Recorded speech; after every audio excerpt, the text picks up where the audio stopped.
Sorry about that, folks. So, yeah, this is what I've been doing. In fact, let me get you a good look at the outside here. Let me come back down and we'll come a little bit, give you the good view.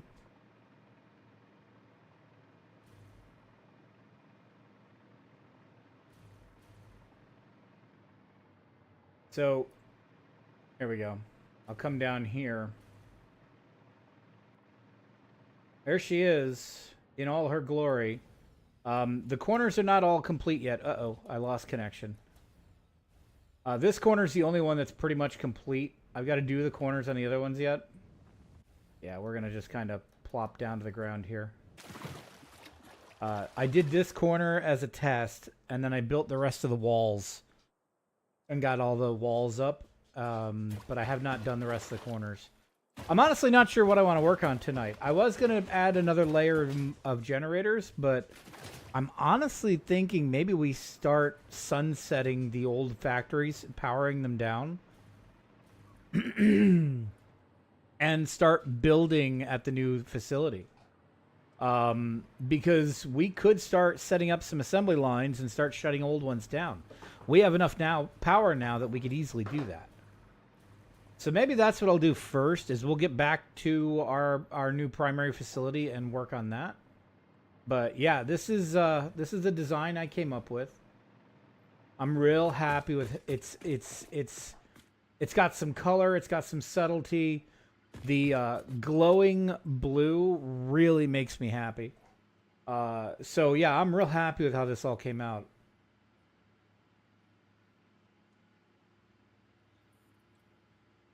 And of course, it's all blueprinted. So I was able to quickly and easily deploy the pieces and get it all set up. What's not blueprinted is this centerpiece here. The 3-wide piece that's set in a little bit. Those I manually did. Because that was something I came up with to connect the blueprints together. Because I didn't have enough room to just repeat it over and over again. And it didn't feel like it needed to be repeated over and over again. So... And then the corner will be something else I have to manually do too. Because basically what I did is I just extended this out like I would any other piece of the octagon. And amazingly enough, it merged up to a perfect join with just having to offset. Here, let me get out of photo mode. Like, this is offset a few steps back on each side, and once they joined, they met completely perfectly to form a beautiful corner joint. So that's pretty awesome up here. And then the rest of it kind of splits open as you go down, which I'm okay with. And then I did this. I've had a little problem with some of the placement. Like, I can't get a piece to place here, and I haven't been able to figure out why. There's just something with the triangle pieces not wanting to snap in there. Like, they'll snap over here, but they won't snap here, and I don't know why. It's weird. Like, I can place against this side, but for some reason I couldn't place against this one. And I'm not sure why that is. Like, it should. There's no real reason why it can't. You know, it's all the same thing, but there's just something about it that does not want to happen.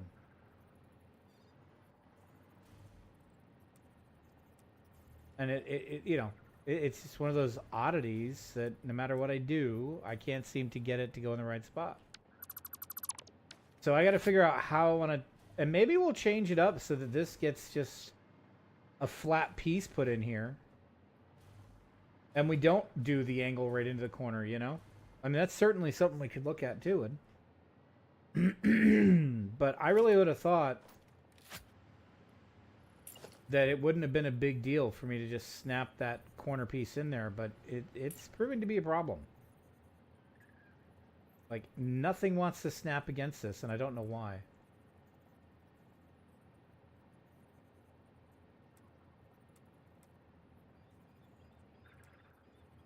That's interesting. Maybe I can work off of that.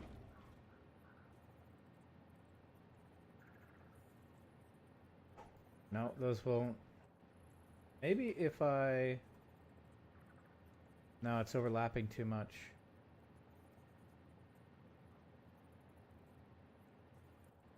Huh.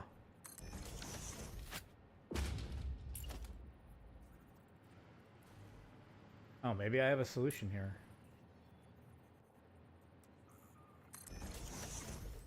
Oh, oh, nope. It is not doing what, well, yeah, that's not right. It's coding against that, but that doesn't put it against this. Yeah, I don't know. It's weird. So anyway, we might just leave it flat and then seal this up so you can't see in here. That wouldn't be hard to do.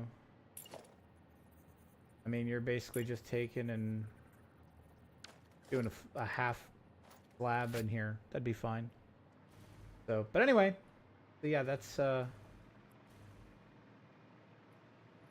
our design. I'm real happy with it. Let's head on over to the primary facility and start building some assembly lines. I would like to get that facility actually up and running now. Now that we have power.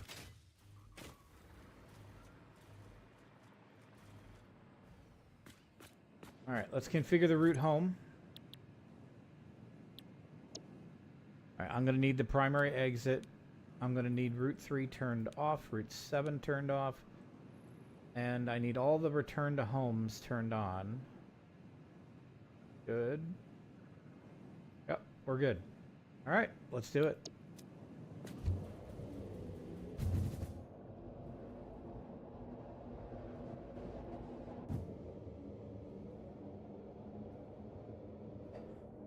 I actually haven't left this area and seen what the tube sees, and apparently it's nothing.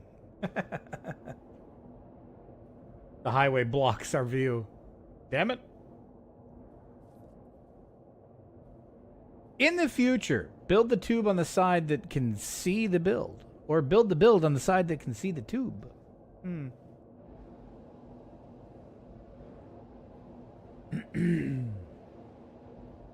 And there's this that now seemingly inferior shell of a factory that we were just getting ready to start utilizing when I realized I need power. Now that we have power, now we can really get cracking. Because we already have some raw resources going into the place, so we can make iron plates, rods, cables, screws, copper sheets, quick wire, and a host of other things right off the bat from those resources coming in.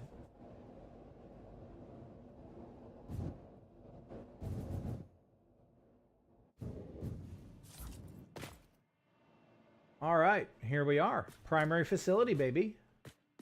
A bit brighter than the rocket fuel factory. So, let's go out here. Oh, right. This is where our time crystal production was set up. Okay. I was working on getting the second tier set up because I wanted to start production up here. And I need to run... Ugh, this is tedious, but we need to do it. We're going to connect everything up. So we got to go all the way around and connect this all up.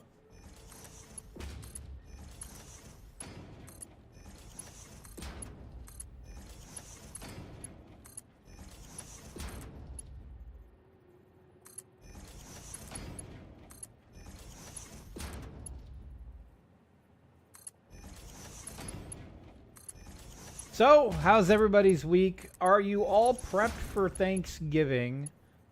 For those of you who celebrate. I am pretty well prepped. After stream tonight, I got to make some cookies. I'm not going to go crew crazy tomorrow. I'm just doing baked potatoes, stuffing, you know, the standard fare, because it's just going to be two of us. And realistically, most of the turkey's going to get turned into sandwiches for leftovers once my mom leaves. So I'm just going to get, you know, stuffing, cranberry sauce, and baked potatoes instead of mashed.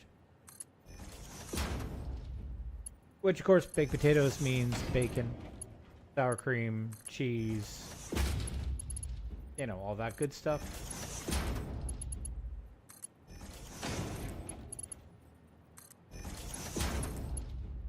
That's good to hear, 23.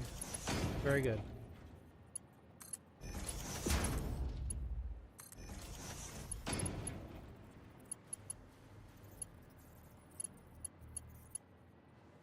All right.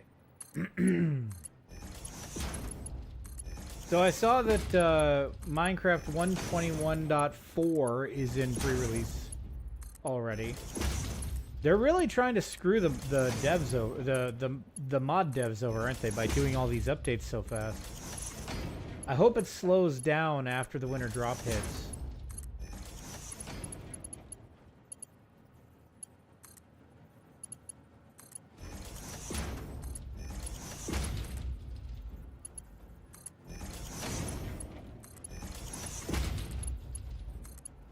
Because otherwise, you're going to basically get penalized for modding the game and wanting to keep using your mods. You won't be able to update very quickly.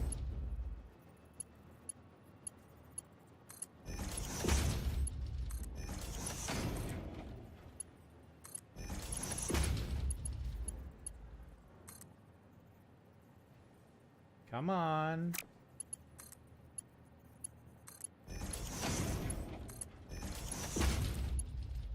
My day's been pretty good. I had a lunch meeting today, which is our monthly social meeting.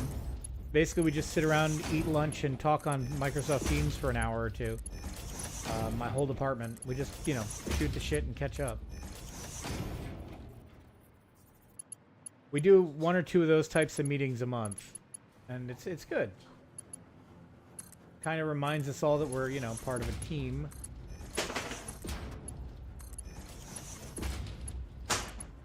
Especially since most of us work from home.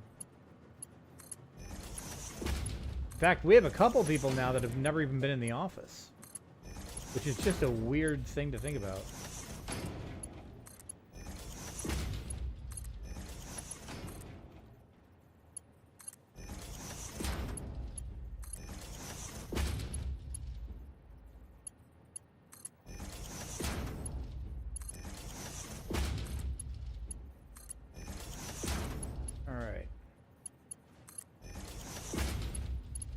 So, I watched a new Jack Black movie today while working.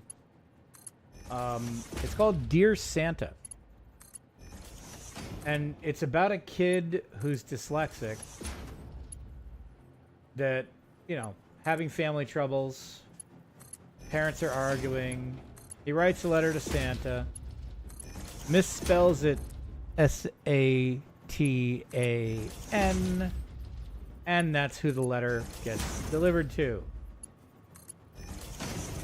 So you have Jack Black playing Satan, deciding to try and get this kid's soul by granting him 3 wishes for Christmas instead of what's on his Christmas list. And, you know, comedy ensues. It is a genuinely decent movie. It's a Farrelly Brothers movie, which really helps. Which, let me look them up, because I believe I know their movies, and you'll know their movies, but I want to make sure I'm thinking of the right movies. So let me just pull them up. But, yeah, Dear Santa is on Paramount Plus. I believe it was released direct to streaming. Yeah, it was a Paramount Plus direct release. It came out 2 days ago. And it's a solid, fun movie. Keegan-Michael Key has a small part in it. Post Malone plays himself, and they go to a Post Malone concert in the movie. But other than that, it's mostly a kids movie. And let's see. Yeah, so you'll know the Farrelly Brothers for a couple of pretty big movies. One being There's Something About Mary, you know, the classic Ben Stiller, Cameron Diaz, Matt Dillon comedy from the late 90s. They also did Me, Myself, and Irene, which is a Jim Carrey movie. They did Osmosis Jones, Dumb and Dumber 2. I mean, you know, they did a lot of Jack Black's movies, honestly. So it's you know, they do a lot of good stuff. Some not so good, but some really good stuff. So, you know, you're not screwing around when you've got this kind of talent behind a movie, and it's a solid comedy. I was quite happy with it. So, but yeah, so go check that out if you're looking for something to watch this weekend. Head on over to Paramount Plus. Check out Dear Santa. It's good. I liked it, and it's got a nice little couple of twists at the end that I did not actually honestly see coming. So, I mean, most of the movie's relatively predictable, but they did throw a couple of small twists in there that made me laugh pretty good. Hey, Josh, how we doing? Welcome in.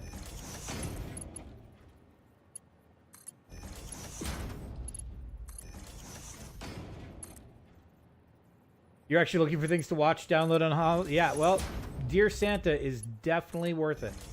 I checked that out today. Also on Paramount Plus right now is Transformers 1, the new CGI animated Transformers prequel.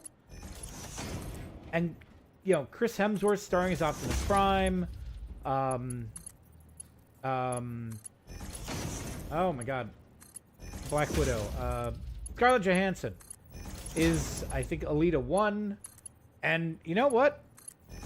I was very happy with it. I thought it was a really good prequel story, and it's hard to be a satisfying prequel to an established franchise, and they pulled it off. I think it was really good. And it's actually a prequel to the 80s movie, not to the Michael Bay live action shit. So, like, they're going Generation 1 prequel, essentially. And I was really impressed with it. It was good. They did some very interesting new things with Cybertron lore that I really liked. And if you've watched any of the recent Transformers animated stuff with the CGI, it's all looked pretty good, and this looked right on par with that. So, but with a little bit bigger budget. Oh, looks like we might be doing some Lethal. Oh, yeah. Okay.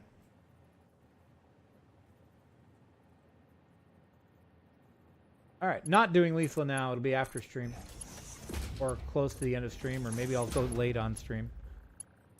God damn, this thing is just not wanting to connect. No, don't do that. There we go. So, for those who are just coming in wondering what the hell I'm doing, I am building a triple redundant item distribution system so that the factory here is universal plug and play. Basically, everything in the factory is going to be routed in a in an octagon in this facility so that I can place down production lines that require those items and pull them off the belts wherever I need them. It's a proven design. It's working very well in previous builds, except we were bottlenecking. So I'm tripling the number of belts in depth so that I can overflow past bottlenecks and fill in gaps.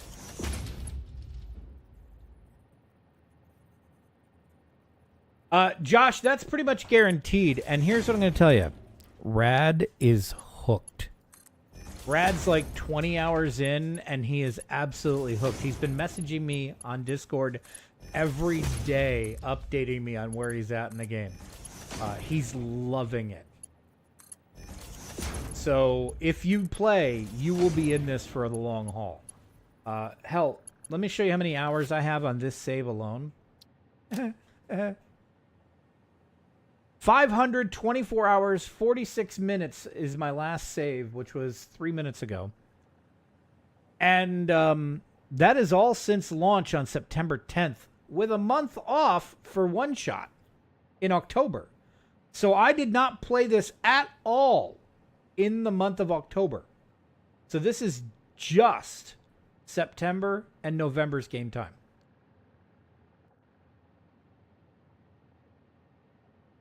And I'm at over 500 hours. When the game launched, I was around 1,500 hours played. So I've added an entire quarter of my playtime in the last 2 months. That's how hooked I've been on this. Like, it was already one of my all-time favorite games ever. But the things they added with 1.0, which was totally unexpected and honestly blew my mind, it made it so that I have not gotten bored with anything. The things I used to find super slow and tedious are no longer slow and tedious. And they just nailed so many things so right. Like, this is the farthest I've ever been in the game. And I have no interest in slowing down or stopping anytime soon. 650 hours since Fallout 76. Yeah. I was a pre-order for 76. First time in history I've ever refunded a pre-order of a game. I was so mad at the state of that game when it was in beta. I was like, fuck this shit. Because I'm a massive fan of Fallout. I love Fallout 3 and 4. And I played the original 2 Fallouts when they originally released, too. And when 76 hit, I was like, this is not what I want. I wanted a persistent world, not this ephemeral thing where all my shit disappears when I log out. So, yeah, it was not what I wanted.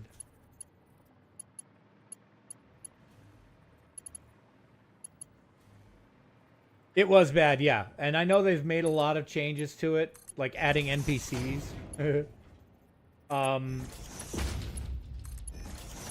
But I just couldn't. I couldn't do it. But so yeah, I've been basically playing this game nonstop every day. Like, if I've got a break at work, I'm in here working on something. And then when I'm not out and about, I'm playing this. That's been basically every day since One Shot was done. Now to go back to 23's question about my date on Sunday, it didn't happen. In fact, I have not heard from her since the morning of Saturday. I've sent her a couple messages. They have not been read. So I don't know what's happened, but either she's in the hospital again, or she's decided for some reason to call it off, which seems a little odd. She said she wouldn't do that sort of thing, which I don't know what would have changed her mind, but something's changed her mind. Because I didn't want to. I'm not going to stream every day, 23. It's a lot of effort. So yeah, we'll see what happens, but if she doesn't just show up, then she doesn't show up. I mean, we've been talking for like almost 2 months, but we only had 4 dates. Because we were only able to see each other once a week with the way her schedule was. So it's not like it's a huge loss, right? Like, it sucks, but I was not super attached to her or anything, so. Not yet. Come on, get in there. There we go. Which is something I'm purposely trying not to, you know. I don't want to rush things in any relationship. Because it's foolish. Like, it's crazy to just dive right in head first.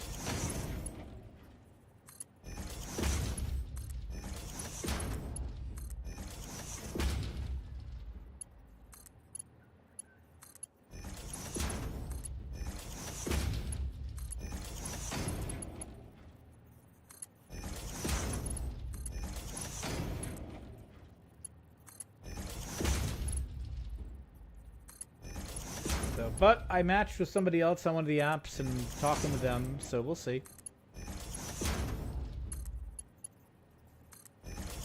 It might develop. It looks like it's going to develop into something, but I don't know yet. We'll see.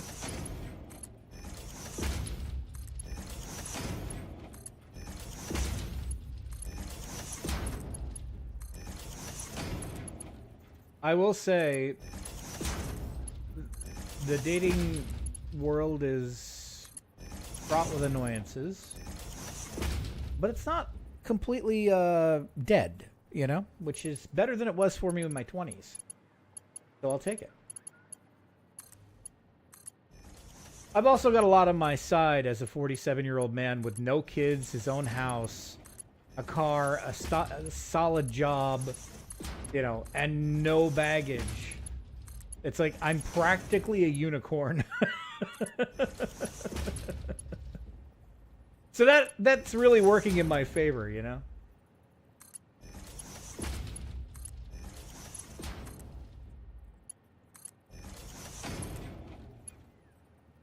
Felt that in your 20s, literally worked all the time and did no dating. See, in my 20s, online dating was not the norm, right? And meeting people organically was not my best suit. So the ones I did meet online, so often they were so completely different when you met them in person because people didn't understand how to behave, you know, and translate themselves over text as well as they do today. You know, it was a very different time back then. So like, yeah, it was just a whole different world. And nowadays it's like everybody online is basically who they are for the most part. And you get in person and it's a lot easier to say, yeah, no, this is cool. So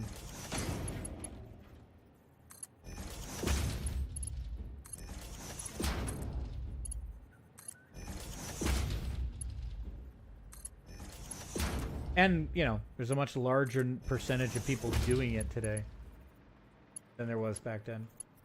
Dating, though, has changed a lot since the 2000s, man.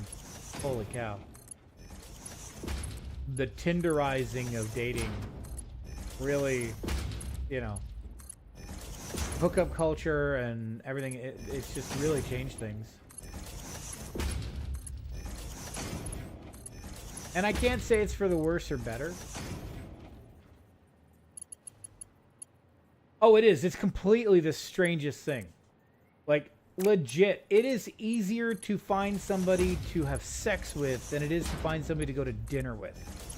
And that blows my mind. Like, I genuinely want somebody to go to dinner with, and I can't find one half the time. It's so weird. Like, I just want to go to dinner. I mean, sure, sex is great and all, but I'd like to at least know a little bit about what I'm, you know, diving into.